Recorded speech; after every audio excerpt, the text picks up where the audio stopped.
Danas radimo sa widgetom Alert, mada ja ga ne bih bukvalno prevela kao nekakva uzbuna ili upozorenje, zato što odmah ovde pod type možemo da izaberemo vrstu te neke poruke koju želimo da ostavimo posetiocu sajta. I šta imamo na raspolaganju pod type? Kakve sve poruke? Info, success, warning i danger. Dakle, sad info je neka čisto na nivou informacije, success je uglavnom neka poruka o uspešnom kreiranju naloga ili šta već, warning je upozorenje i danger, to je baš dakle, neka poruka, neko važno upozorenje. I sad, baš u odnosu na taj koji odaberete, dakle na vrstu ove poruke i sam taj kompletan widget menjaće svoje boje. I baš iz tog razloga ja ga ni ne bih ovde dodatno njegovim izgledom upravljala pod style tabom, osim ako nije u pitanju baš neka uzbuna da mora da vrišti, da budete 100% sigurni da su posetioci videli, onda možete da dođete ovde u style i prilagodite njegov izgled. Imamo title, dakle poruka i content, dodatni opis. Dismiss icon, to je ovaj x-ić ovde, da ga zatvorimo, može da ostane uključen ili da ga isključimo. Međutim, ja ne vidim poentu isključivanja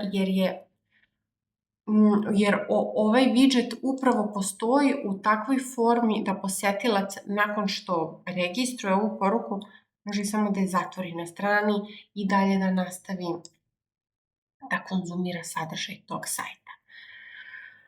Gde i kada se koristi?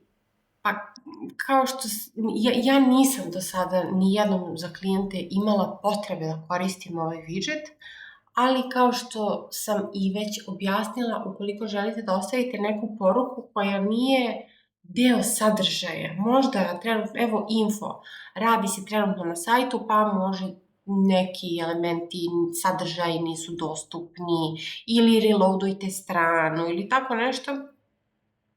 I ili naravno kada su u pitanju najkompleksniji sajtovi kao što su membership sajtovi, o tome planiram uskoro da napišem ceo Substack post, jer da, definitivno su membership sajtovi, odnosno nekakve online platforme za učenje, što mu dođe isto nama koji to kreiramo, najkompleksniji i onda tu će verovatno i najviše potrebe i najviše smisla imati koristiti ovaj widget.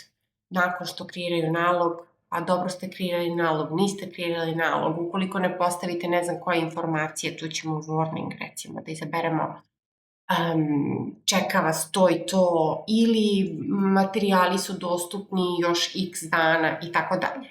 Ali dakle, sve ono što posetilac nakon što registruje može samo da, kao što sam rekla, ovde zatvori i nastavi svojim putem.